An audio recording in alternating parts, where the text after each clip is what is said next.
మా చిన్నప్పుడు వార్తలు ఏదైనా సమాచారం తెలియాలంటే పత్రికలు అందరూ కొనుక్కునే స్థోమత ఉండేది కాదు. మా వీధి మొత్తం మీద ఇద్దరికి ఉండేది పత్రిక వేయించుకునేవాడు.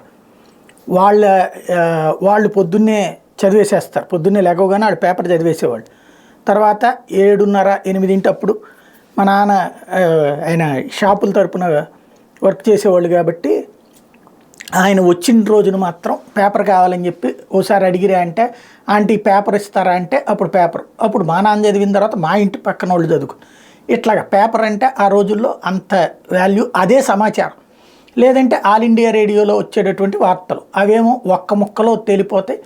అవి పైన విషయాలు మాత్రం, బట్ అవి కూడా చాలా జాగ్రత్తగా పెట్టుకుని వింటూ ఉండేవాళ్ళు. అదే ఆనాటి సమాచారం. ఇవాళ వచ్చేటప్పటికి వాట్సప్లు, ఫేస్బుక్లు, అసలు ఏది తెరిచినా ఇందుగలడందు లేడని సందేహము వలదు అన్నట్టుగా ప్రతి దాంట్లో చివరికి ఇప్పుడు వాట్సాప్ గ్రూపుల్లో కుటుంబాల గ్రూపులు పెట్టుకుంటే అందులో కూడా ఎవరో ఒకళ్ళకి దొరద ఉంటుంది. వాళ్ళు తీసుకొచ్చి రాజకీయాలు వేస్తున్నటువంటి సందర్భం.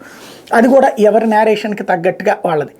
ఇవి ఇప్పుడు ఒకటి నిజం అనేలోపు ఇంకొకటి అబద్ధం, ఈ రెండింటినీ కూడా వాడేస్తున్నారు. ఇప్పుడు వాలంటీర్ల వ్యవస్థలో వాలంటీర్లకి కష్టం అని ఒకళ్ళు రాస్తే, వాలంటీర్ల కష్టానికి జగన్ కారణం అని ఇంకొకళ్ళు రాస్తే, చంద్రబాబు కారణం అని ఇంకొకళ్ళు రాస్తే, ఈ మూడింటిని కూడా తీసుకొచ్చి ఎవరికి వాళ్ళు దాన్ని పట్టుకుని ఆర్గ్యూలు చేసుకుంటున్నటువంటి పరిస్థితి.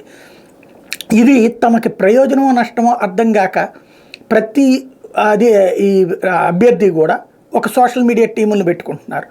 వాళ్ళ ద్వారా అన్ని ప్లాట్ఫారాల్లో వాళ్ళకి సంబంధించి పాజిటివ్, ప్రత్యర్థికి సంబంధించి నెగిటివ్ ప్రొజెక్ట్ చేయడానికి ప్రయత్నిస్తున్నారు. ఓ రకంగా చెప్పాలంటే గతంలో ఎన్నడూ లేనంత మెదడు మీదన ప్రభావం చూపెట్టేటటువంటి రాజకీయాలు ప్రజలు ఫేస్ చేస్తున్నారు.